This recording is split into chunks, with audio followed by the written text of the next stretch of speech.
Welcome to Soccer Morning on NASN. Here's your host, Jason Davis. Good morning, everybody. Happy Tuesday. Jason Davis here with you. Soccer Morning, North American Soccer Network, NASN.TV. And as we've been telling you all this month, soccermorning.com, where you can learn how to support the show. We won't belabor that today. Thank you to Stephen Miller for today's musical selections, by the way. Supported the show early in the year. We will continue to point you in the direction of Soccer Morning. It is completely up to you, and thank you very much for your support and blah, blah, et cetera, et cetera. Big show today. Excited for this show. Peter Wilt, president of Indy 11, will join us in the next 10 minutes or so. Talk about the debut of Indy 11 in the NASL, their first home game over the weekend, 11,000 people in the stands. Brilliant start. This is a man, Peter Wilt, who has a reputation for starting successful soccer clubs. He knows how to do it. He's done it before. He's doing it again in Indianapolis, and we'll talk to Peter about that stuff very, very shortly. Also on this show today, Dave Martinez, our friend from EmpireOfSoccer.com. He'll join us to talk about all of the happenings in the New York realm of soccer, and that includes the news that NYCFC will play their first 3 seasons in Yankee Stadium. That is not, it's not the kind of thing that gets you excited, is it? And I've said this on this show. I hate soccer in baseball stadiums. I hate it. I hate it. I hate it. It's my biggest pet peeve about the way we do things here. I can handle some turf. I don't like it, but I can handle it. I can handle football lines on occasion. They annoy me, but I can handle them. I understand practical concerns. And look, this is a practical concern for NYCFC. Very difficult to get a stadium built in New York City. Understood. But to play 3 years in Yankee Stadium, I know. And there's a counter to that. Certainly, producer Trevor has some thoughts on it. Go follow him on Twitter, Hey Hayward, for his thoughts yesterday on NYCFC's decision. It's not the end of the world. It's just not the best presentation for what is supposed to be a flagship marquee franchise in Major League Soccer. $100 million. Let's go play in a baseball stadium. Just annoying. So we'll get Dave's thoughts on that. The thinking that went into this. There's obviously the Red Bulls to talk about as well. Still winless on the new campaign. Defending Supporter Shield winners. What's going on with the Red Bulls? And there's the Cosmos, and we'll talk to Dave a bit about the Cosmos, I suspect. But we also have Graham Parker from The Guardian and Grantland joining us at 11 o'clock, and I'll talk to Graham. He was out at Hofstra for the first game of the season for the New York Cosmos. Pele was in attendance. Big day. Maybe some of the historical perspective from Graham Parker, who also, in the recent past, has written fascinating pieces on Don Garber and the changing landscape of ownership in Major League Soccer and the cross-border war, whatever you want to call it, between the LA Galaxy and Tijuana Cholos. Fantastic piece over at Al Jazeera, which I admit that I missed. So hopefully we can talk to Graham about the background on that piece. Today is April 15th. Not only is it tax day for all of you Americans out there, and yeah, let's all shed a tear that it's tax day, but it's also the anniversary of 2 tragedies that deserve some mention. And I'm not going to belabor this. We talked to Daniel Gordon, the director of the Hillsborough documentary, on Friday. You have to go back and listen to that interview if you haven't heard it. If you missed that show, grab it in podcast form. Grab it on the YouTube channel. Do whatever you need to do to go listen to it. It's a passionate guy from Sheffield, a Wednesday fan, a Sheffield Wednesday fan, making a documentary about Hillsborough, about the aftermath, about the quest for justice. It is on tonight at 8 p.m. Eastern on ESPN. So if you can't handle it on the anniversary of the day, it's 25 years since Hillsborough happened. You have to DVR it. You have to watch this film. It's excellent stuff. It's also the 1-year anniversary of the Boston Marathon bombing. And I said this on Twitter, and I'll express it here. It's a day for remembering those we lost, and it's a day for recognizing the heroes who helped save lives on that day. And that includes Matt Reese of the New England Revolution, longtime MLS goalkeeping great, who was there with his father-in-law. I'm sure you heard that story or read that story. If you haven't, go back and find it. Today's a good day for that. A good day to mark that sacrifice of all of those people. Not just Matt Reese. That's a soccer connection for us, but it's everybody. It's everybody who was on the scene there. And obviously, with 25 years and Hillsborough being top of mind for everybody. Again, this is all I'm going to do about Hillsborough today. I think there's a very fine line between sort of exploiting the story and the history of Hillsborough and honoring those who passed and remembering them on the day. And that's all I'm going to do here. We've got Peter Wilt coming up. We're going to get into some good stuff later on. I also have to start today's show with another pet peeve. It's not a pet peeve. This isn't something that's been ongoing. This is my concern. I have doubts about UEFA's financial fair play program. It sounds great on paper. Let's punish clubs that financially dope, that bring in money that they're not earning through the club. Let's tie spending to revenue. Let's keep clubs responsible so we don't end up with Portsmouth and clubs dying. Let's not have a disaster in a competitive modern world that essentially dictates, in order to be competitive, clubs go into debt. That's not a good landscape. That's not when you're a fan of a team, and in order for your team to be promoted or compete for a Champions League spot or whatever, it requires them to go deeply into debt. And as a fan, you sort of have to stand there and accept that that's the reality. And then when things blow up and you end up with a Leeds, you end up with a Portsmouth, then where are you left? Where are you left? So financial fair play is a great idea. It's a fantastic idea. Michel Platini behind a program to push teams to be responsible. Absolutely great. But when teams aren't responsible, and the news broke yesterday via the Telegraph that both Manchester City and PSG are likely to be found guilty of violating financial fair play policies. When you have that in place and you identify teams that have violated the policy, but you're not going to punish them significantly enough to deter the behavior, what's the point? What's the point? I don't know that this is going to happen yet. The Telegraph piece said it's unlikely that either one is disqualified from Champions League play. Well, wasn't that going to be the punishment for these big clubs? If you're not going to punish them by removing their Champions League spot, why would they stop doing what they're already doing? It's not like Mansour's hurting for money. It's not like the Qatari concern in Paris is hurting for money. They could just go about, they could pay £25 million fines every day of the week. Well, okay, not that much. Not every day of the week. But they can pay it without it being a problem. It's just another check for them to write. It's like a player. Yeah, okay, they're not going to get anybody in. Transfer bans. Do transfer bans actually deter teams from breaking the rules? We're going to see if Barcelona's transfer ban holds up. I had a hilarious moment on Twitter yesterday. Hilarious to me. Sort of in a sardonic way. Barca Stuff, which is a fantastic Twitter account covering Barcelona. They tweeted out a list of summer targets for Barcelona. 5 names. Are they not aware that there's a transfer ban coming or in place, or wherever we stand with that? Are they not aware that Barcelona was found in violation of rules, not financial fair play rules, but certainly rules that dictate they shouldn't be signing kids before they're 18 from foreign countries? And they're not aware of that? Is it just sort of willful obstinance? Like, we're Barcelona. That's not going to stick. We're going to go out and sign 2 defenders and be excellent next year. We're going to get Ter Stegen in. His deal preceded the ban. Maybe he comes in anyway. But come on. And actually, I don't blame them because it might not hold up. It might not stick. Barcelona might get out of it. And if PSG and City aren't punished significantly for breaking the rules that are currently in place, then the rules don't matter. It doesn't matter. It's UEFA winking at those guys. It's like the Yankees. And this isn't a rule. The Yankees aren't violating a rule. The Yankees are just paying a luxury tax for being over the limit on salaries. But they do it, and even if they talk about it, well, we're going to get under that. We don't want to pay that tax for very much longer. Doesn't stop them, and they have the money to stomach it. So in effect, that has there's no deterrence there, internal deterrence. Maybe we should save some cash. And I don't blame the Yankees. Again, but that's what financial fair play becomes. It becomes the luxury tax in baseball, which doesn't have much teeth if the team can stomach the tax.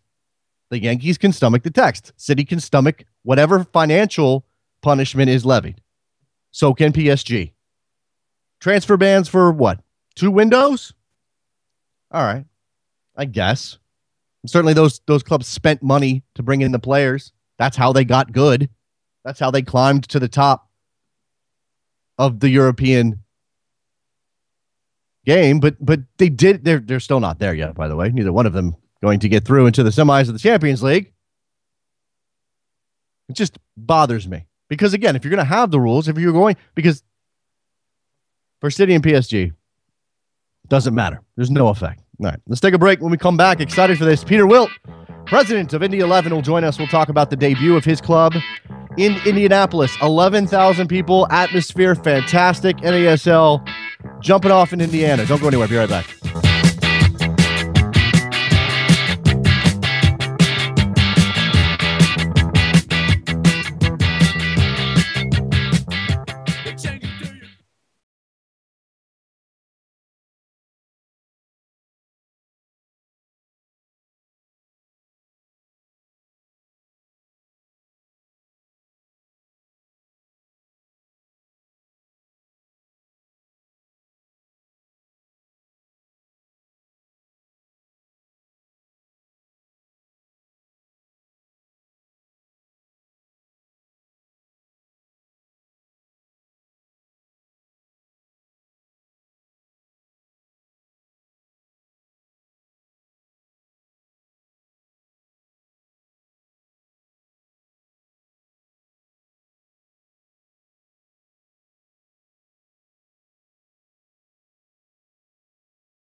Welcome back to Soccer Morning on NASN with Jason Davis. Back on Soccer Morning, happy to be joined on the telephone by the president and general manager of Indy 11, the newest, well, I guess there's other newest, but one of the newest NASL clubs. Peter, how are you, sir?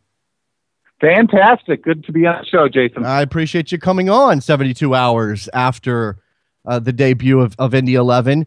It doesn't seem, from the outside, Peter, and you can tell me if I'm wrong, I'm sure it wasn't as easy as it looked. It didn't seem like there was a misstep in the process of getting Indy 11 off the ground. 11,000 people, well, I'll let you fill me in on the struggles, but 11,000 people in the stands, a brilliant atmosphere. Yes, so a draw, not a win. I suppose that's a little bit of a downer, but it's got to feel pretty good today. Oh, it feels fantastic. It really does. And a ton of hard work went into it by and not only the great staff, but the community. It all started with the Brickyard Battalion, the supporters group, but everyone else bought into it. And I think they bought into it as a result of the Brickyard Battalion support. They were the ones doing the community outreach, setting up fan forums. Indy 11, I think, did a good job of creating more and more partnerships, certainly with the State Soccer Association and some of the obvious ones. But also, things like, the roller derby girls here we have a partnership with, the Art Center, various cultural institutions, charitable organizations.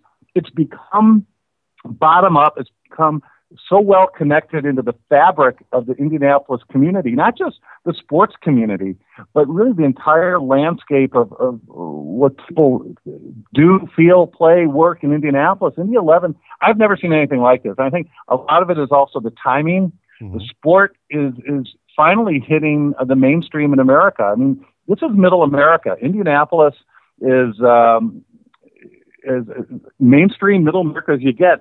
This reminds me a little bit of what's going on in Kansas City and maybe even Salt Lake City, where it's not necessarily an entire young hipster community like you think of as the Pacific Northwest. Sure. It's not overly an immigrant community like maybe in some of the Texas cities that are doing well, like San Antonio or Houston. But I think it's a tipping point for soccer in America, and we're a beneficiary here in Indianapolis. You talk about the local connections that the team has forged, and obviously that's a driver of success. Those connections extend to the field. How important was it to have some Indiana representation in your team, a significant amount? Yeah, and involved in the goal. IU rookie AJ Corrado providing the assist to IU veteran professional now Mike Ambersley for our lone goal and the first goal of the game. And our historic first goal was fantastic. We've got, I think, it's 9 players with Indiana connections, not just IU, but also DePaul University, IUPUI, Butler, and coached by Jurgen Sommer, the great IU players of all time. And that gives that emotional connection to the community, to the state.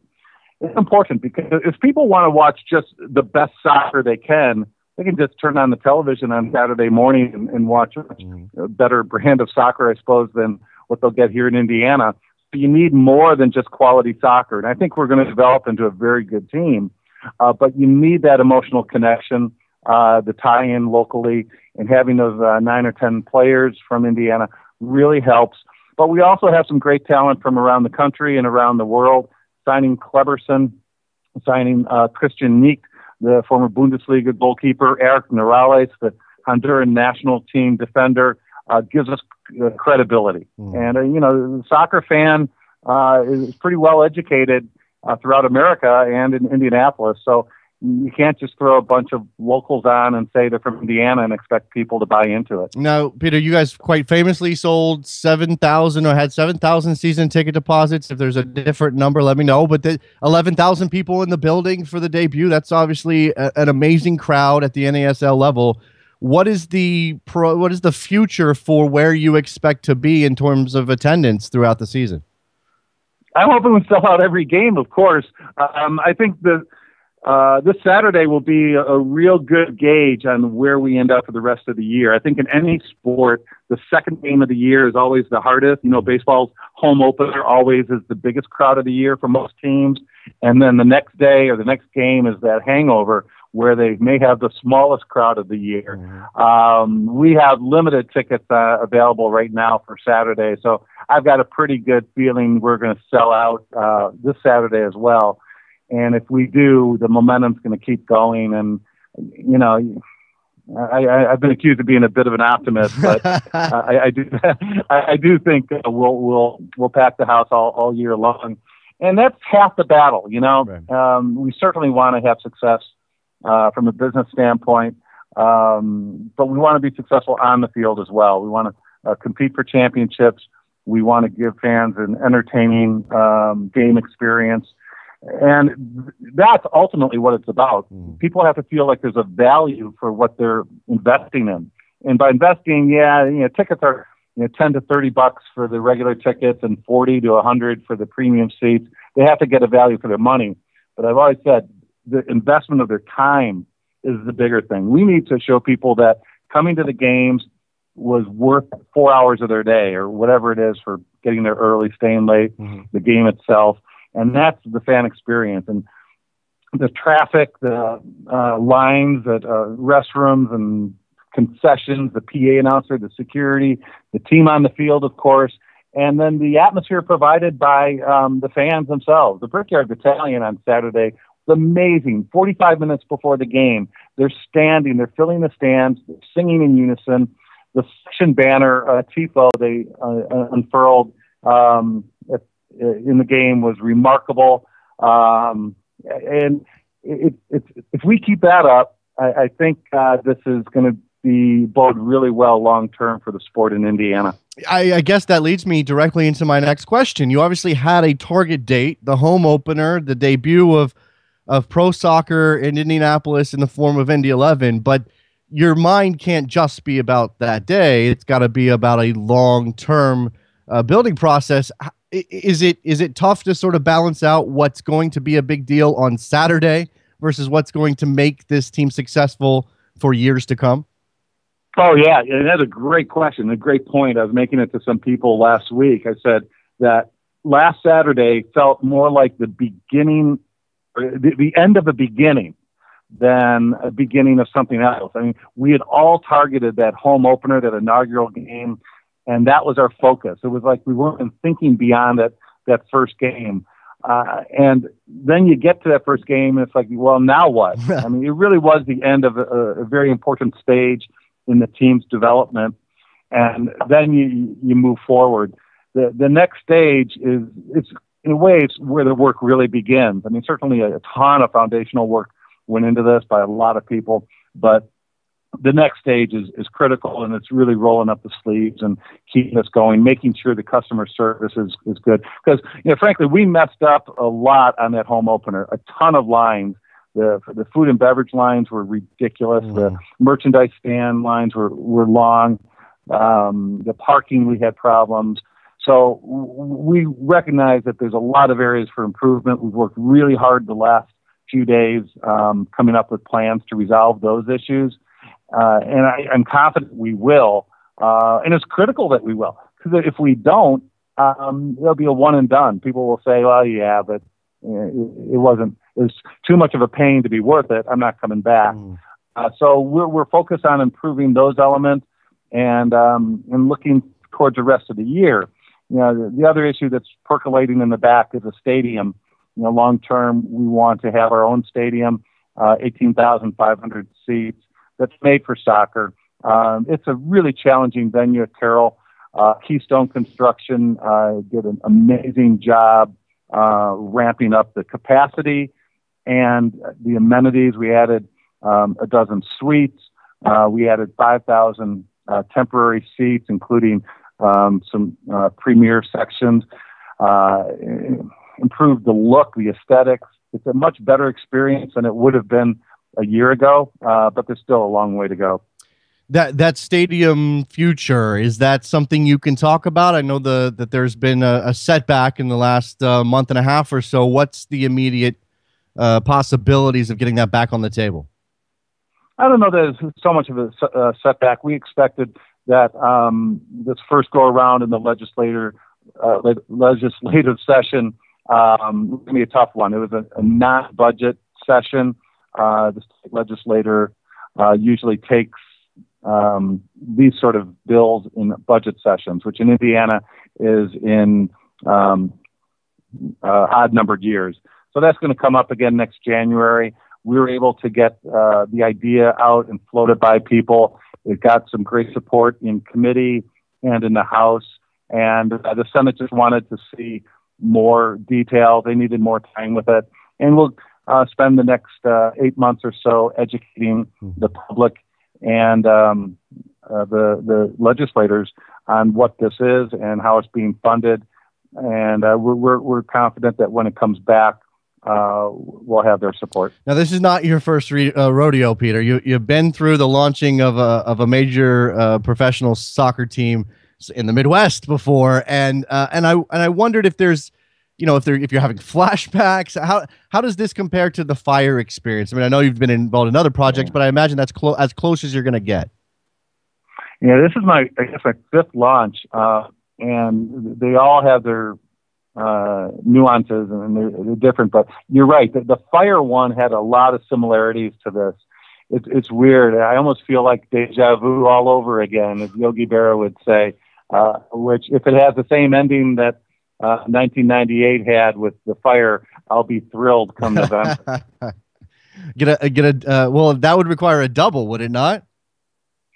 It would. We are in the Open Cup. Okay. All right. That's an Open Cup and an NASL title, shooting high right out of the gates. It actually brings me to some questions about the NASL. And I know that you and I have had discussions about sort of second division and lower division soccer in the States on a previous episode of this program. But as it relates to the future of soccer in Indianapolis, and certainly as Bill Peterson goes about, talking about the future of NASL, do you have an idea in mind as to what you hope the league will be and where you hope it fits into the wider American landscape? Is the CCL that important? Those kinds of things. Yeah, no, that's a great question, and it's really an interesting part of American soccer right now is the development of the North American Soccer League. This is a very good league, and it's a very ambitious league. You look at some of the current teams and what they're doing, it's remarkable. It's a different business model than Major League Soccer. It's certainly the best one right now for Indianapolis, and I like the entrepreneurial spirit of this league. I mean, there's some really good things going on with.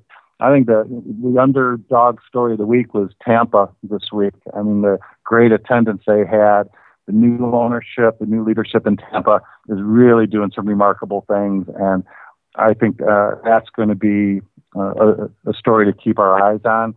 And the new teams coming up in Jacksonville and Ottawa, really intrigued to see how they go.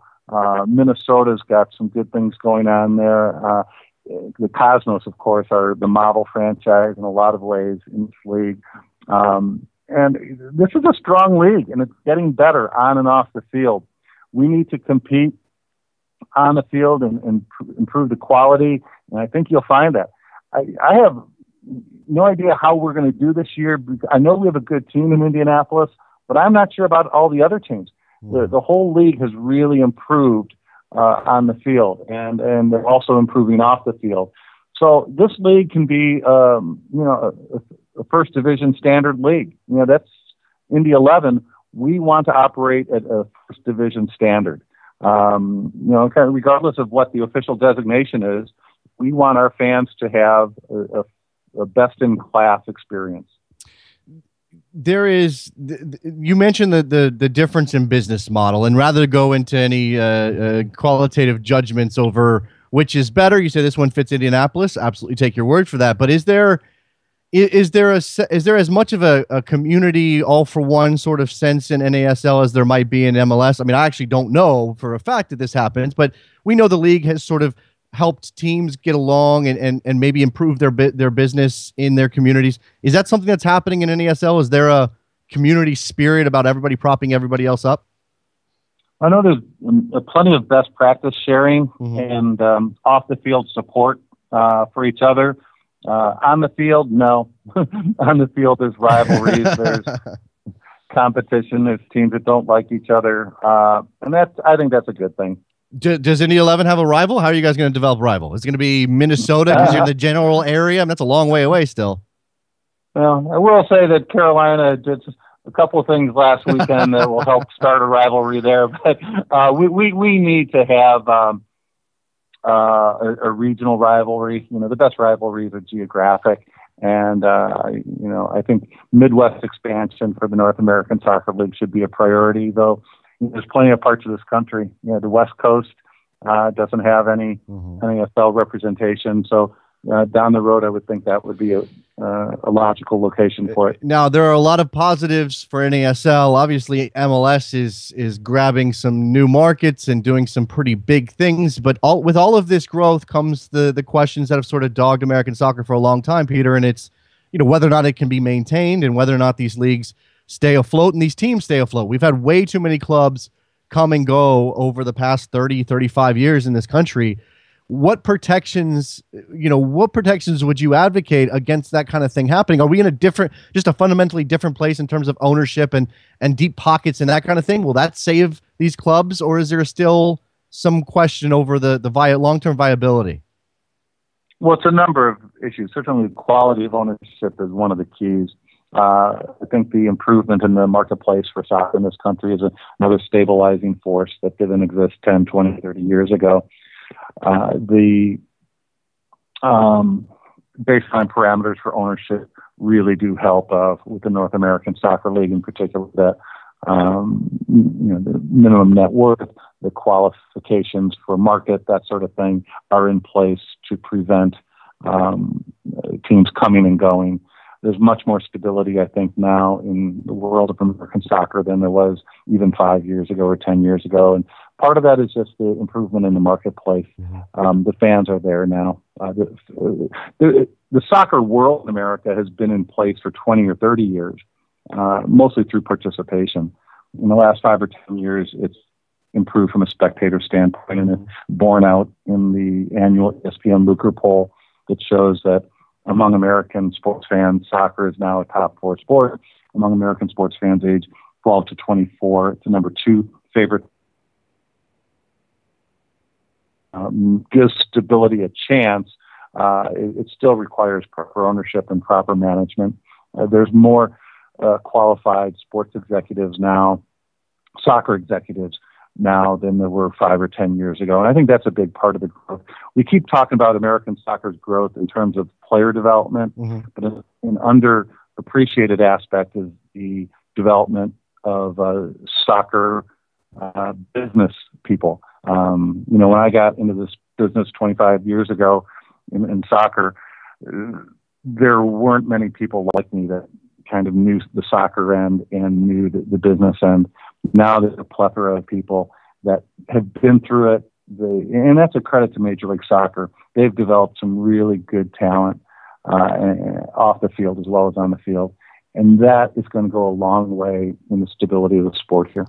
I think it's easy for us to, look at attendance numbers and TV ratings and all of these measurements and try to peg where progress is. But I mean, one of the things that gets overlooked, and it's frustrating to me, although I understand it, is just the fact that the passage of time is such a critical element in an educated fan base that are willing to come out and spend their disposable income on a sport that they now understand, whereas maybe 30 years ago, not enough people did.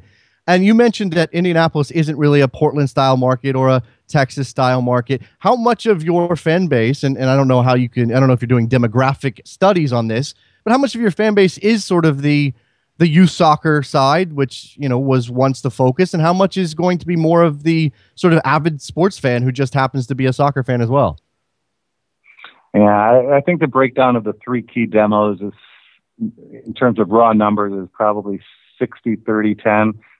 60% youth soccer families, 30% young adults, millennials, hardcore passionate soccer fans, and maybe 10% ethnic. The 30% young adults, though, is the key. I mean, we say we market to millennials and we sell to all.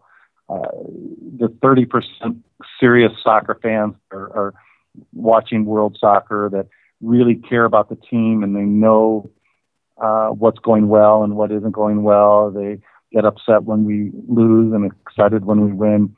That's the key, because they're going to provide the atmosphere for everyone else. The ethnic audience can be thrown into that as well. They're serious about soccer, and they'll grow the audience if they respect us, if we put a good quality team on the field. And that 60% of youth soccer families, one difference from maybe when I started with the Fire 15 or 20 years ago is that audience is more educated than it used to be.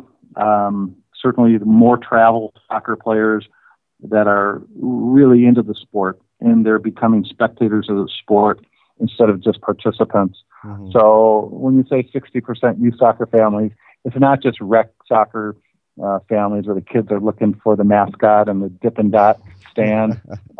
There's more and more people that are serious about the sport. Right. What's going to make this work? A generation of parents who actually understand the game. My parents had no clue when I played youth soccer in the 80s, Peter, and I'm a parent now, and I would take my kid out to a game, and I technically fall into that category, but I'm educated and I love the sport. So I see exactly what you're saying. Peter Wilt, President and General Manager of Indy 11. And last thing I'll ask you, Peter, it's sort of another one of these sort of balancing questions.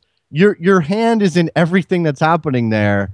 How difficult is it you mentioned the lines for concessions and the parking issues, and you've got to deal with all of that and setting everything up and marketing the team, but you also have to put the team together. Where do you find the time to do all this? Unbelievable staff. Okay. I get all the credit and rightfully all the blame when things don't go well. But we have a remarkable staff. Not just the 15 staff members. We probably have 10 interns, all the community partners. The department heads we have here are as good as any I've ever worked with in my career. Tom Dunmore, in particular, our Vice President of Marketing and Operations, is one of the bright young soccer executives. And he'll end up in some great teams someday. And he makes it all possible, along with half of our staff. I know you got to go here, but half of our staff has an experience level of 19 years in professional sports. The other half has 1 year experience average. We're either really experienced or young, eager, and aggressive. And again, this isn't about me. It's not even really about our staff. This is about the community in Indiana, and we're real proud about the success we've had so far. Peter Wilt, President, General Manager of Indy 11, congratulations on a fantastic launch on Saturday, Peter, and best of luck in the future. Certainly rooting for Indy 11 to be a mainstay, a fixture in the sports scene in Indianapolis. Thanks for your time, sir. Thanks. Take care, Jason. All right, let's take a break. When we come back, Dave Martinez from Empire of Soccer will join us. We'll talk about New York's happening, including NYCFC settling on Yankee Stadium for 3 years. Soccer Morning, North American Soccer Network, NASN.TV. Be right back. Back from the Roxy, okay, I never must supply there anyway. Said I only want it.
Welcome back to Soccer Morning on NASN with Jason Davis. Back on Soccer Morning. Thanks again to Stephen Miller for our punk playlist today. Joined now on the telephone by Dave Martinez, empireofsoccer.com, covering everything happening in New York soccer. Mr. Martinez, how are you, sir? How are you, sir? How's everything? It's going. We're all right. We're okay. We're happy. It's same here. It's a good. Things are good. It's a little rainy in New York, yes. But I'm very excited to talk a little soccer with you. Yeah, at least it's not snowing. I heard it's snowing in the Midwest. No more snow. Thank you very much. We have our spring, as wet as it may be today, but it was a beautiful weekend in most places up and down the East Coast, and we had some good soccer. We'll certainly get to that. But Dave, the breaking news yesterday out of New York. As shared by Andrew Dawson, I can't remember the other gentleman's name at the New York Times, is something we knew was coming, but is now apparently confirmed. New York City FC to play 3 years at Yankee Stadium. It is an odd fit. I hate soccer in a baseball stadium, Dave. I make no bones about that. But I suppose in some convoluted way, this is the best of a bad situation. Absolutely, and I feel the same way. I think anybody who's a soccer fanatic in the U.S. or anywhere in the world will say, it's not necessarily the best fit for any club to have to play in a baseball stadium of all places. But considering, and I keep on, this is what I've been arguing with a lot of people about, you have to put things into context. You can't just jump the gun and say, oh, what a terrible deal with all the pomp and circumstances that is NYCFC. This club has been put together in a rush. They were just introduced less than a year ago. They're getting everything together for a new season in another 6, 7, 8 months. And having a stadium in Yankee Stadium where people are familiar. People can talk about traffic nightmares all they want. They can talk about the parking, which, by the way, is about $45 to park if you drive out there. So think about that before you head on out. Insane. But it is a central hub. I mean, this is a place that New Yorkers are accustomed to going to for their sporting events. It's also, as far as the 3-year part of the deal goes, that's a major deal. Every source that I've spoken to for the past few months has told me that it's been a war just getting that many years. From my own report last week, I was confirming that the Yankee Stadium would be the place, but it would only be for a year. So things have drastically changed in the negotiations, and I think 3 years is a major victory for them. Now, the story that was dropped by, here it is, Andrew Dawson, David Wallstein at the New York Times, includes some quotes from Yankee brass. Mark Holtzman, Yankees executive director of non-baseball events, says he says. I mean, this is the part that scares people, Dave. It says the team generally requires several days to prepare for events and several more to repair the surface. But he says technology has gotten to the point where I think we can turn it around pretty quickly. Baseball is clearly the number one priority. We wouldn't do anything to put anyone at risk. That's a major investment here in the players. At the end of the day, we look at these opportunities very carefully, and we wouldn't get into these opportunities unless we were confident in the end result. It's the first part. And look, it's Yankee Stadium. Baseball should be the number one priority, but that just sort of illustrates why this is why it was questionable to put New York City FC into the mix now before they had gotten anywhere. And maybe it makes it easier to get a stadium done, Dave, but 3 years is a long time. 3 years is a long time. And I was there when Holtzman made those comments. We were all kind of looking at each other at the time. If you know anything about baseball, pitchers don't like their mounds messed with. Any little deviation in their pitcher's mound will cause problems in a Yankee Stadium.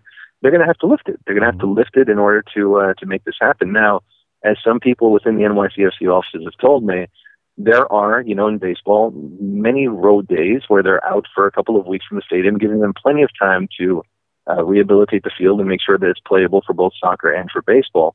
But again, not an optimal situation. Another thing is, if you look on our Twitter on Empire of Soccer, I put up a picture of basically how narrow the field is going to be. Right on the sideline, you have about 10 feet, the 10-foot marker that is roughly about 3 feet away from the box. So you can only imagine how narrow this field is going to be for play. If they try to extend it a little bit further, it'll be on the dirt. If they extend it another way, if they try to move walls, which won't happen, I'm sure you're going to get feedback from the Yankees saying, "Listen, we don't want all this kind of movement on our field on a week-to-week basis." There's so many instances here that are a concern for both the Yankees and for NYCFC. And as Holtzman said that very day, they're investing millions into this as far as the Yankees go, as far as the Yankee baseball goes. If they're going to get into an investment for NYCFC, they want to make sure that both are going to be taken care of, that both will be able to coexist in a way that won't affect play for either. They're very confident in their grounds crew, so let's see what happens. It's great that Jason Kreis is spending time in Manchester learning the city way of things and how they want to play, and he's getting ready to it's great that he's doing that, and then he gets to come home and play on a really narrow field at Yankee Stadium. Exactly my point. I mean, it's so contradictory to anything Barcelona, anything Manchester City. It'll be interesting to see how those little triangles, they're going to be really tiny triangles out there they're going to have to play in. So. Yeah, those city triangles are this big. Let's shrink those down a bit, guys. We're going to play New York City FC soccer. Now, look, Dave, one of the questions is, and I've seen some smart people whose opinion on soccer I trust suggest it would have been better to ground share at RBA at Red Bull Arena for 3 years than to do it this way. And one of those voices is Jeff Bradley, who says the players deserve better. And there's certainly an argument for that. Why wouldn't a ground share at Red Bull Arena work out? Because of the charter set by this team. NYCFC has made it very clear that they are going to be New York's team. To start off, look, in New York City, especially New York City, I truly believe this, you have one chance to make a first impression. You really, really do. And if they have been touting 5 boroughs for months, telling people this is going to be our home, and then they ask everyone, listen, trek out to New Jersey just to put up with us for a little while. We're going to be in New York proper soon, but trek out to Jersey. That reeks of Metro Stars. that reeks of the history that the Red Bulls had prior to their arrival at Harrison.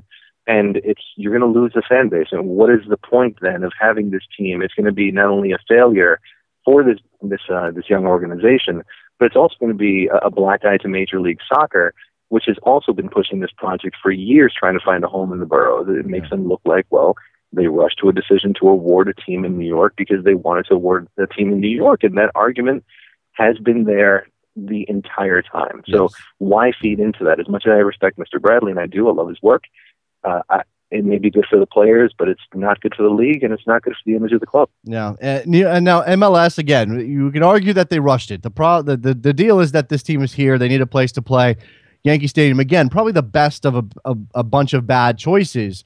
But Dave, when we talk about sort of developing this team and what MLS chose to do, they sold it for $100 million. We know that they failed to get the stadium deal in Queens pushed through. What is the I mean, if you had to put a percentage chance on it, perhaps, and this is guessing, we guesstimates here, but if you had to put a percentage chance on them getting a stadium deal done in the next 3 years to get out of Yankee Stadium, where would you put that right now? In the next 3 years, zero. That's impossible. Okay. To get to the bureaucracy that is New York, it's impossible. So they okay. How about this? Will they be playing in Yankee Stadium in the fourth year?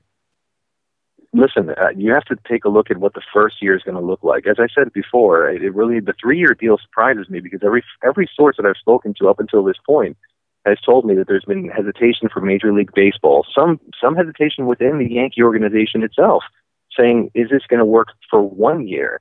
The fact that they got 3 years is a major achievement. So after these 3 years are over, if in fact, the Yankee Stadium's award-winning crew, grounds crew, which, the YMCA guys, everybody knows them, right? If they're able to actually maintain the field and maintain the integrity of play, both in the soccer realm and in baseball, you'll have an argument for a 4th, 5th, 6th year. I just don't see that happening. I think this has to be your 3-year stopgap. And after that, you're going to have to look for other options. I mean, just from the standpoint, not only the standpoint of play, but the standpoint of the spectator. The sightlines are horrendous in Yankee Stadium. There are certain areas where, yes, you can catch the entire game, but it's really difficult to enjoy the depth of what soccer is when you're 20 feet, 30 feet, 40 feet away from the action. Right. It's very, very difficult. Yeah, look, that's the element that bothers me most. Again, I get that from a practical standpoint, with this team set to launch, this is the best situation they can find. But it's not a good presentation for what is supposed to, again, be a marquee team in the biggest city in the country, one of the media and commercial capitals of the world. It's not a good look to have your fans sitting, as you said, 20, 30, 40 feet away from the action. How can any atmosphere actually come through? So we'll see. Again, this is just something that they'll have to deal with. Now, Dave, you covered this at Empire of Soccer, and I've had this debate with people, sort of the MLS standards when it comes to expansion franchises, and this doesn't seem to meet them. The NYCFC and this Yankee Stadium stopgap doesn't seem to meet them.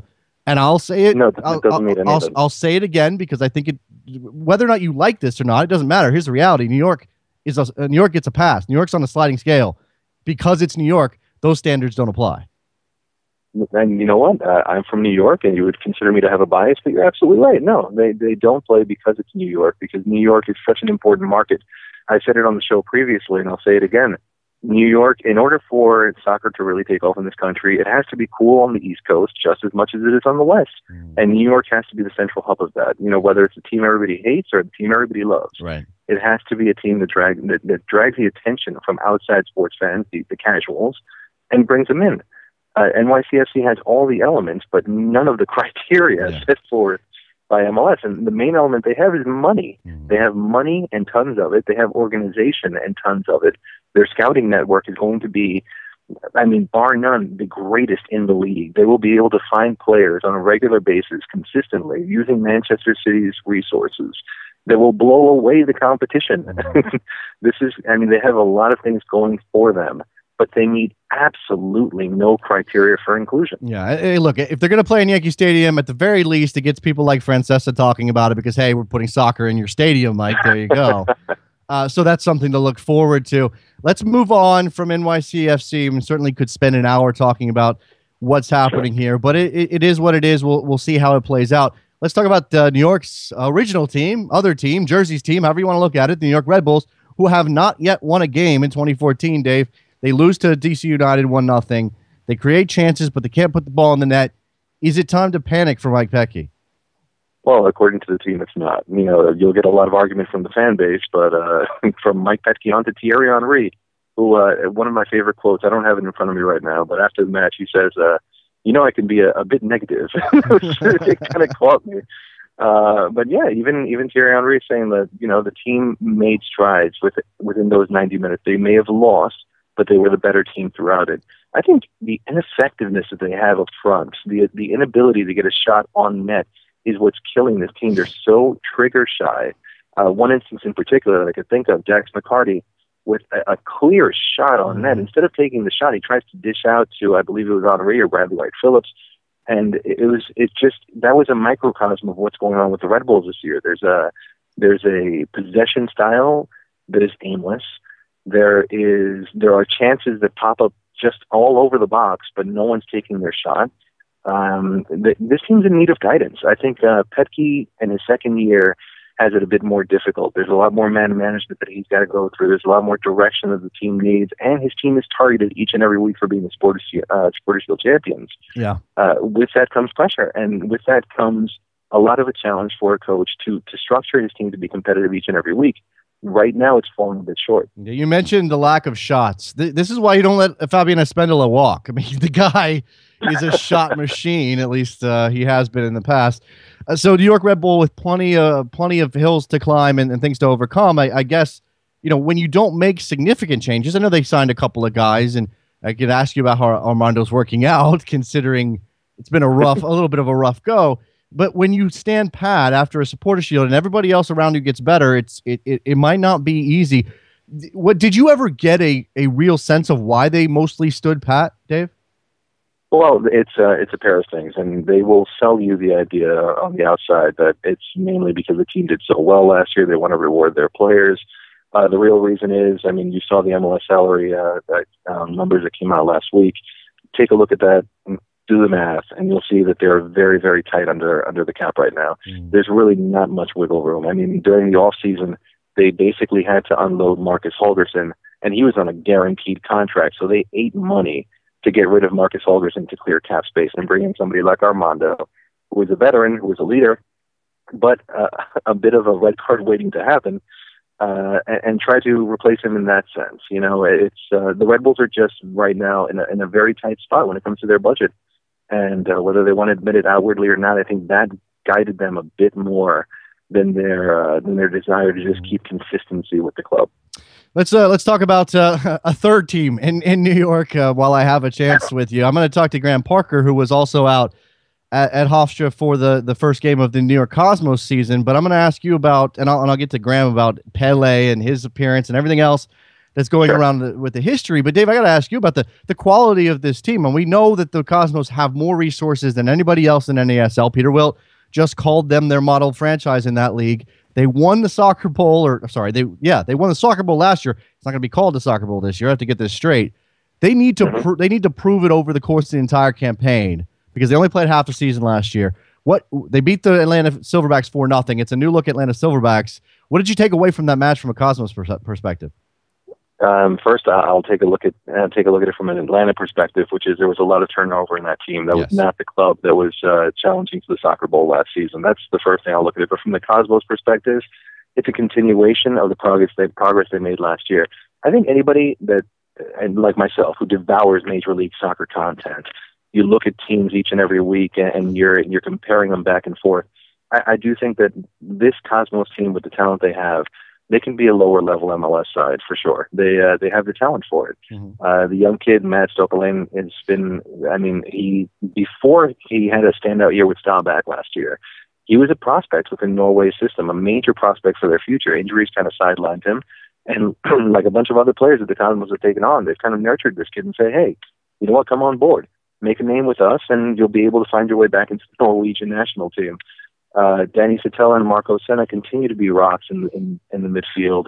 Roversio and Mendes, lost a couple of steps. I think that could cost them against MLS competition in the U.S. Open Cup. But they're formidable. Ayose, you have some good talent in this Cosmos side. And the coaching is fantastic. You know, I have to give Giovanni Savarese a lot of credit. He's a natural. He makes changes on the fly when things are going wrong. He's always adjusting his lineup. He's always putting his players into practical positions for success, and that's all you really ask for from a boss. Right. So top to bottom, I'm very impressed with the player aspect, with the management aspect, the technical aspect of this club. Cosmo's still waiting on a decision by the state commission on whether or not they can build their stadium. Maybe that'll be a ground share option for New York City FC in the future, Dave. Last question here, because everybody loves transfers, everybody loves rumors, everybody loves signings. Are the Cosmos really in play for Raul? Is that going to happen? I've been hearing that forever. That's been going on for a very long time now. And yes, they are. I mean, I just spoke to Marco Senna a couple of weeks ago. I had it up on EOS. He confirmed it. You know, they met twice when they were in Dubai. They met in Dubai. They met in Qatar, and both times, you know, the topic was broached. And Raul, being what Marco Senna says, he's a very stand-up guy. He has a contract. He's honoring it. But once that contract is over, contrary to many reports that are saying, "Oh, he's going to retire," there is an interest to come to the Cosmos. Now, that may be a little too late for him to make an impact in U.S. Open Cup type situations. Right. But that is there. His wife loves New York. She's a fashionista. It's a perfect fit. So there is truth to that rumor. Whether it happens is another story. And you mentioned the U.S. Open Cup. I can't let you go without asking how much of the chatter around the Cosmos is about making a run in their first entry into that tournament. When you, again, outwardly speaking to them, as you speak to players, it's all about the season. You get them off record, and there's a lot of chatter about the U.S. Open Cup. I think they know, and it's not just the Cosmos. It's Bill Peterson. It's the Cosmos ownership. It's just about anybody in NASL. This year, NASL wants to make that run. There's a reason why Peterson continues to go out there and make very bold statements, which I'm sure you've covered left and right.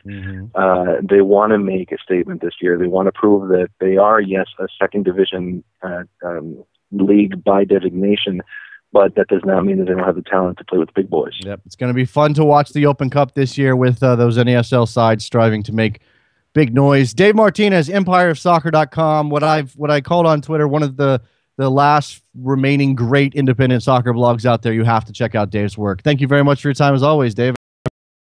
Appreciate it.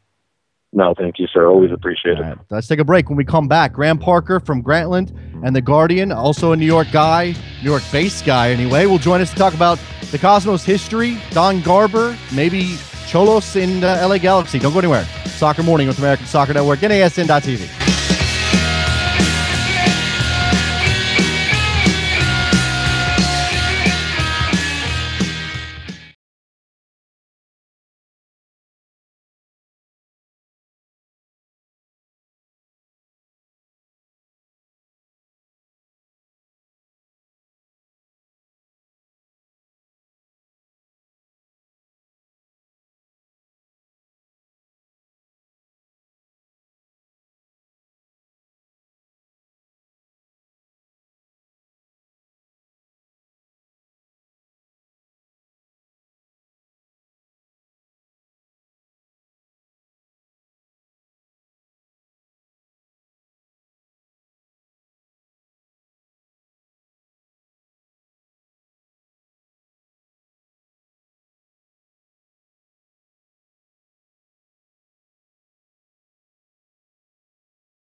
Welcome back to Soccer Morning on NASN with Jason Davis. Back on Soccer Morning, joined now on the telephone by one of my favorite writers, Graham Parker. You can find him at The Guardian and Grantland and occasionally other places like Al Jazeera, where he has written about the LA Galaxy Tijuana Cholos rivalry. Graham, how are you, sir?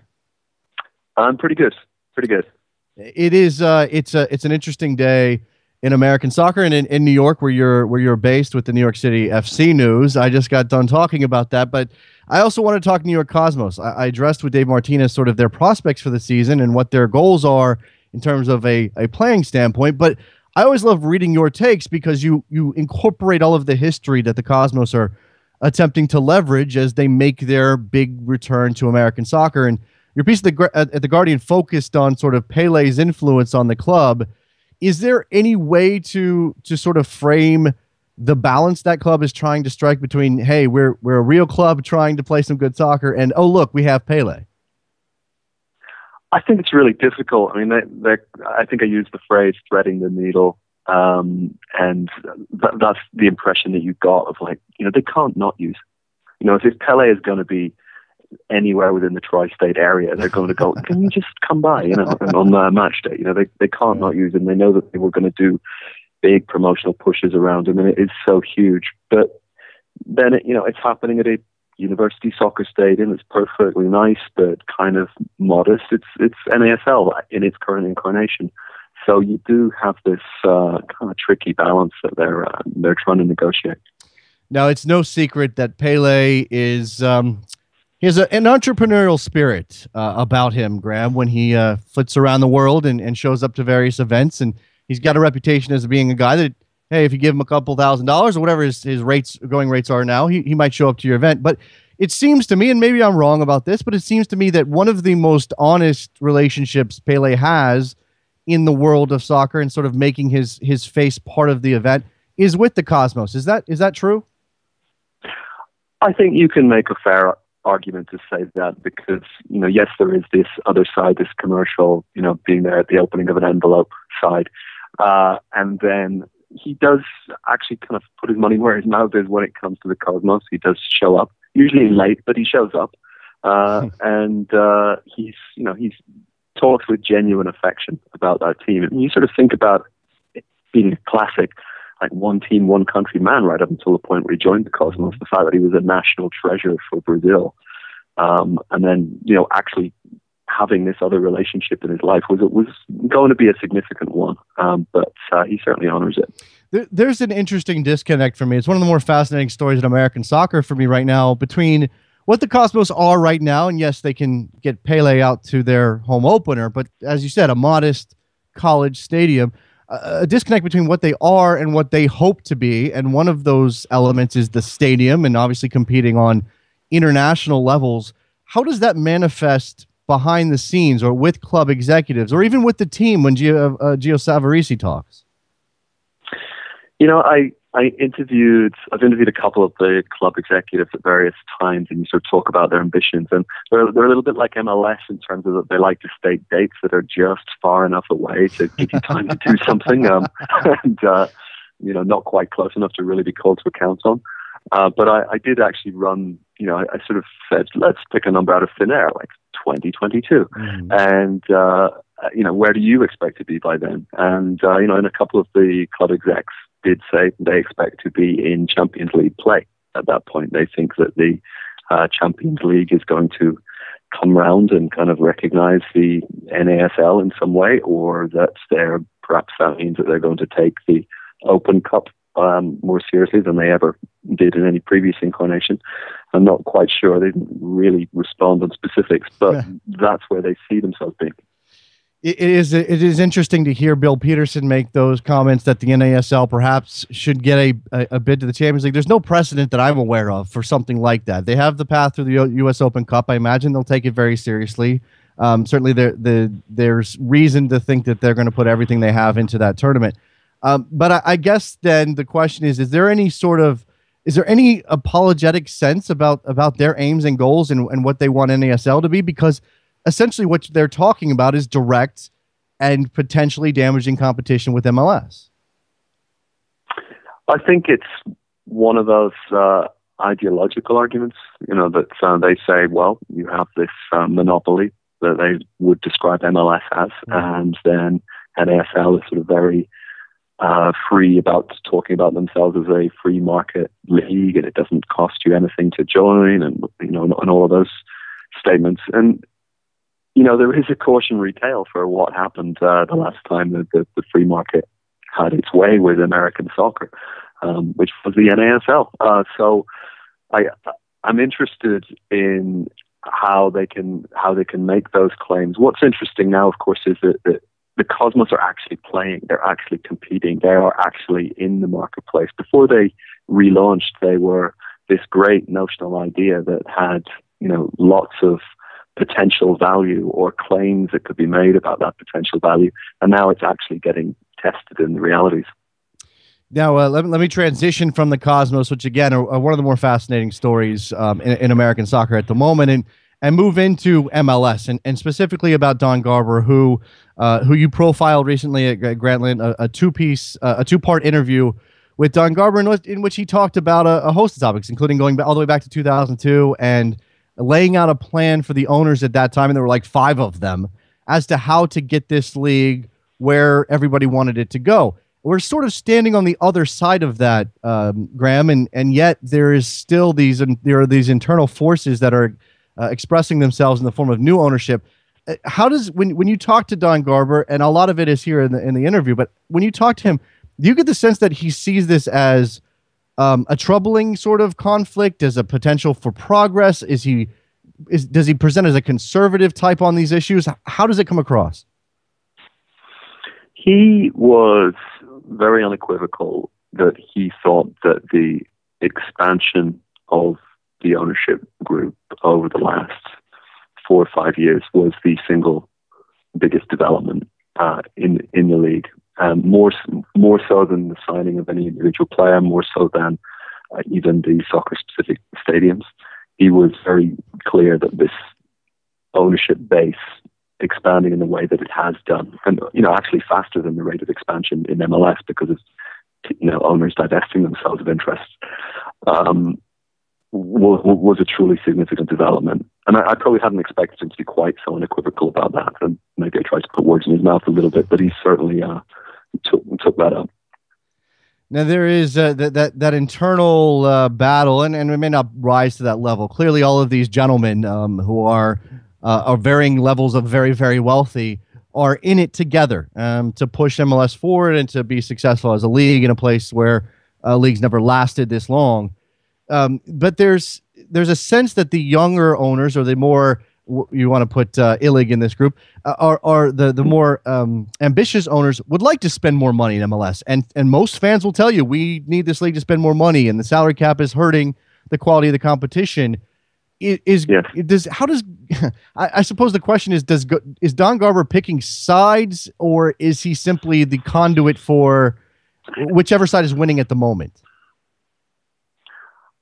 I think there's an interesting way that the conversation about the original owners gets framed about the charter members. We'll talk about there being bronze busts of them in the Hall of Fame when the time comes, and things like that, and very much praising their conservative vision at the time.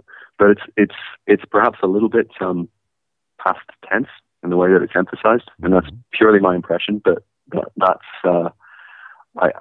what the impression that I got, and I kind of feel that almost regardless of whether he is personally taking sides or not, the structure has just changed so dramatically when you've got like 20 odd owners, as opposed to, somebody put it to me, what do you think, Phil? Yeah, right. Inevitably, I think the old guard get outflanked. You mean eventually we get to a point where these young Turks, so to speak, force their will on the other owners? I mean, the older owners who, again, you talked about the bronze busts, and Lamar Hunt already has statues in front of a couple of MLS stadiums. But Sure. they put so much of their money into a product that didn't have good prospects. Do you get a sense that Garber is aware of sort of the fairness of that? I mean, how much do you call Robert Kraft the carpet when he put all that money in to keep the league afloat?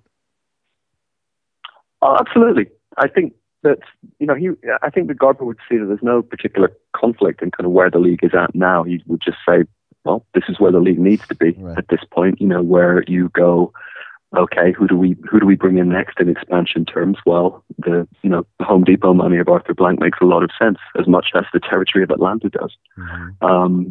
And I think that's at least a significant proportion of any decision about expansion is just kind of what is this owner bringing? What are their, in some ways, what is their ownership culture? What are their ambitions for the team long term? So in some ways, the type of conservative sports industrialist who can incubate a league in its early years, as the Crafts did, as Phil Anschutz did, as the Hunts did, probably isn't necessarily going to be drawn in the same way, or isn't going to be come into the league in the same way out of a sense of duty at this point. It's about seeing opportunity. Now, this interview you conducted before the Atlanta news broke and the imminent announcement tomorrow, but in the aftermath of that announcement or the announcement of an announcement, there's been a lot of talk about MLS sort of returning to an MLS 1.0 mentality. When we say that, we mean NFL stadiums, artificial turf, not the best presentation for a sport that's made so many gains in this country in terms of stadiums. Again, I suppose that the Crafts are in play here as well. How does Garber sort of, how would you think? I guess I'm asking you to speculate. Maybe this isn't fair, but how do they justify as a league going into Atlanta in an NFL building with AstroTurf or artificial turf when they've got all of this other progress in Portland and Seattle and everywhere else? Well, Seattle's a bad example, but well, I'm fascinated by this groundbreaking technology that we've been promised in terms of scaling the stadium. I think it's going to have to be pretty groundbreaking. Yeah. But I think, I mean, that watching the playoffs last year, and there was that kind of unfortunate weekend where a bunch of games ended up being played on gridiron markings, and it was just. What was interesting for me was the fact that it seemed so dissonant at this stage of MLS's development to actually see that. You went, oh my God, this used to be every game that we saw. Yes. And now actually to see it like that during a kind of marquee weekend was actually quite a slap in the face. So I think it is a concern, and I will be interested to see how they plan on dealing with it. And I think, we've already sort of seen some kind of pressure brought to bear by other owners when you sort of look at Chivas not really being given a lot of encouragement to try and turn it around or to try and attempt to rebrand themselves, but just to kind of, I think maybe you might want to think about selling up. So it's, I think there is pressure brought to bear. It's an interesting sort of, there's so many positives, and again, we see Portland and Sporting Kansas City and what they built, and then to expand to Atlanta in an imperfect setting and to put NYCFC in Yankee Stadium, it seems, as you said, it seems dissonant to what MLS has become, and that includes football lines, which occasionally jump into the picture. Now, the last thing I want to touch on with you, Graham, and thank you very much for your time again, Graham Parker from The Guardian, Grantland, various other places. You've got a long-form piece at america.aljazeera.com on the LA Galaxy, Tijuana Cholos dynamic. These two clubs, very close in geography, kind of a push-pull between them in terms of philosophies of leagues and how these teams are going to develop themselves. And in the research behind this piece, what was the thing that stood out most for you in the differences between what Tijuana is and perhaps what LA Galaxy is? I think it was probably standing with Chris Klein at the StubHub Center and him describing the 75-mile radius literally from where we were standing that they could draw players from. and talking about some of the frustrations of knowing that not just Tijuana, but also European teams being able to come in and just scout all their academy games and have the potential to cherry pick players before they had signed professional terms. I think that was a really striking moment, and it was sort of really illustrative of all of those sets of rules that are put in place to ensure some kind of version of fair play in MLS, but which just keep bumping up against the reality of what global soccer is. It's a conundrum for MLS, how to maintain this sort of internal balance while also being able to compete on an international stage. And it's most visible there in that part of the country between Tijuana and LA. And Paul Arriola, who has gotten a lot of attention, is the sort of embodiment of all of this. And you paint him as an unlikely candidate for that role. But he is representative of a player that should have been an LA Galaxy guy, but ends up getting poached by a team that doesn't have the restrictions. Yeah, absolutely. And his argument was he thought he would get more games because there wasn't a path to the first team from the academy in the Galaxy. There wasn't the Galaxy 2 team at that point. And in fact, his defection, if you like, was the real catalyst for that second team being put in place, so that now, as Klein put it, he can say to young players, here's your path. Mm-hmm. So I thought it was kind of interesting, and I also talked to Hercules Gomez for this piece, and he was just saying basically he had nowhere to go. He fell through the cracks. He couldn't pay $100 a day to do an Olympic development program training. So he took his chances and went south. And ironically, of course, he then ended up being spotted in San Diego and coming to the Galaxy. Mm-hmm. But he's not a typical example in ending up on the north side of that equation, if you like. I guess the conclusion then is, while this is about Tijuana and the Galaxy and Gomez and his experience, and certainly Paul Arriola, it's all sort of American soccer's problems in microcosm. It's the issues of pay to play and the youth structure. It's the issues of the rules that are in place in order to protect parity. It's all of those things, and there are no easy answers, I imagine. It's the growing pains of a league. It's the growing pains of a league that wants to compete on the global stage and inevitably then has to encounter all of the kind of global rules, the way that the global market works. And there's always going to be a friction when you have this protectionist model of MLS that's sort of trying to protect the interior logic of the league. But, you'll see it. You'll continue to see struggles in Champions League games. You'll continue to see lack of competition in the transfer market or a different market rate operating within the league. All of those kind of things are going to keep coming up as MLS sort of tries to do its transition out of splendid isolation, if you like. Yeah. Paul, Graham Parker from The Guardian, Grantland, find his work on MLS there. It's fantastic stuff, joining us on Soccer Morning. I appreciate your time, Graham. Thank you very much. And people can follow you on Twitter at, is there a pronunciation? Because I don't know how to say it. Kid Vile. Okay. It's Weil. Yes, Kid Weil. I should have just spelled it out. That would have been much easier. Graham, I appreciate your time. Thank you so much for your work, and I look forward to reading more. Thanks, Jake. There goes Graham Parker, good guest. I'm not sure why we didn't have Graham before, but there he is. And the biggest credit to Graham Parker and what he's doing is that there are 3 excellent items that we just focused on there. This wasn't, hey, tell me about this one story that you wrote. He wrote an excellent piece on the Cosmos and their home opener. He wrote the fantastic piece on Don Garber in 2 parts, interview with Don Garber, the changing culture of ownership in MLS. And he wrote this great piece on Tijuana and LA and the dynamic there. You can find those. We'll send out those links probably at some point on Twitter, or I'll do it myself at some point. We are coming down the home stretch of a Tuesday edition of Soccer Morning. It's tax day. We already marked the anniversaries of both the Hillsborough disaster and the Boston Marathon. Thoughts go out to all of the families who lost loved ones in those tragedies. I'll remind you again to watch the Hillsborough documentary that is on tonight. Daniel Gordon, director, joined us on Friday. Go back and listen to that interview if you have not already. In fact, it may even benefit you to watch the documentary and then come back and listen to the interview to get some of Daniel Gordon's insights after you've seen the the amazing film that he's put together. Phone lines are open, 347-756-6276. I had some guy in SoCal trying to get in. Kept calling while we had guests on the air. If you want to get in now, now's your opportunity. We'll talk about the New York City FC news.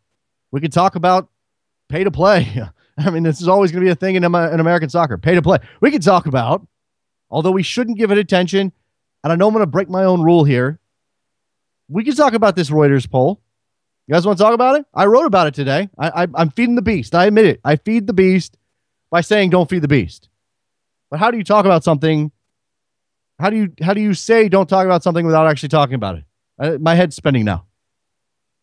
But the headline on this Reuters piece, 2 in 3 Americans do not plan to follow soccer's World Cup. And it's not the numbers, the stats, the poll data from Reuters, Ipsos, that really is the problem. Because guess what? 1/3 of Americans is 100 million people. I think we're okay. I think soccer's okay. The issue is things like this lead.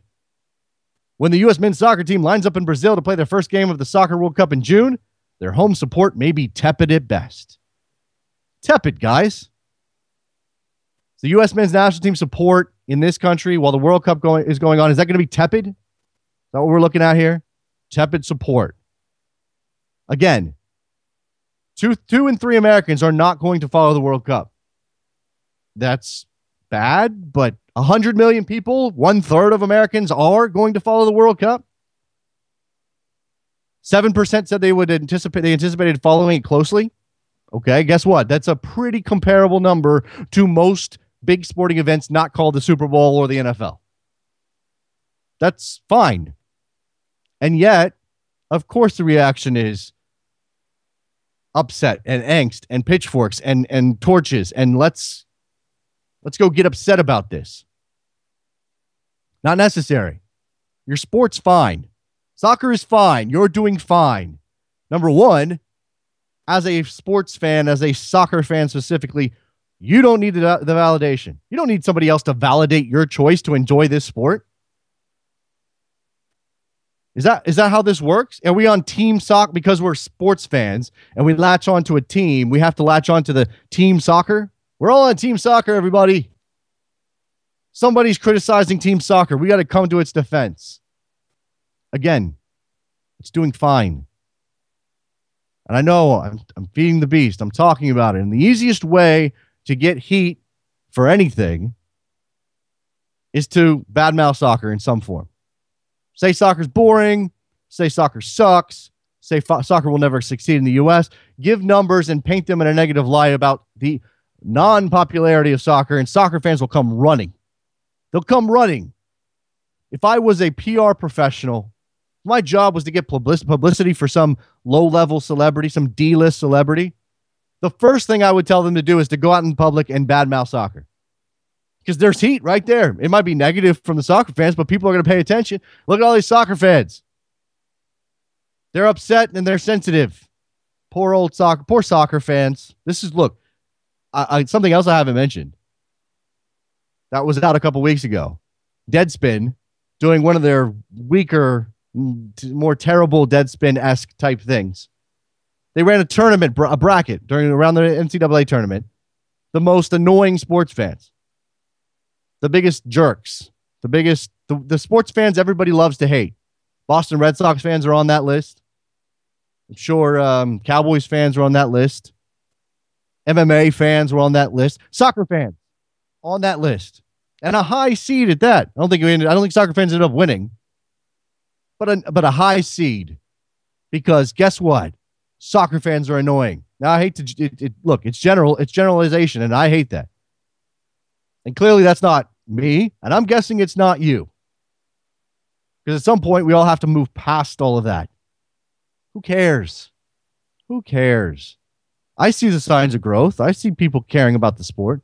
I see the jerseys out in public in nature.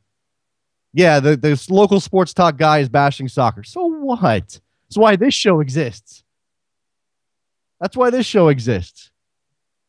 I don't need a measurement of popularity to tell me that my sport's doing okay. And I honestly don't need to be validated.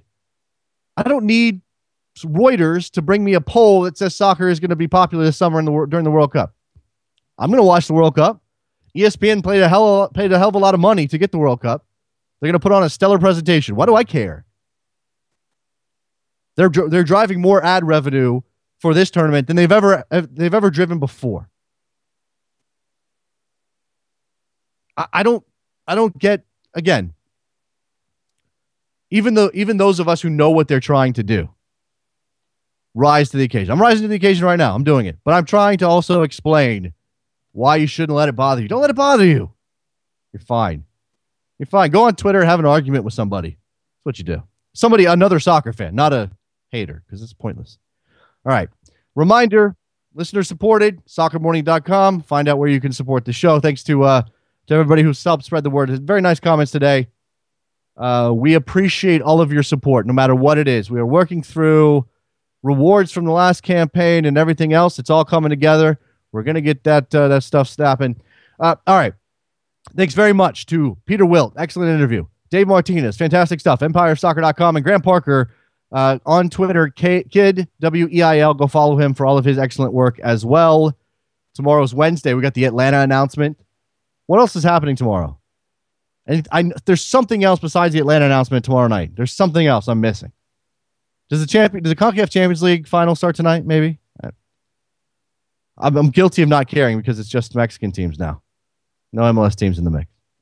Send me email, jason@nasn.tv. I want to get some email from you guys. Follow us on Twitter @SoccerMorning. Davis JSN for me. For Trevor Hayward, that's it. We're done. Thanks a lot, guys. We'll talk to you tomorrow. Thanks to Stephen Miller for the playlist. Fantastic stuff. See ya.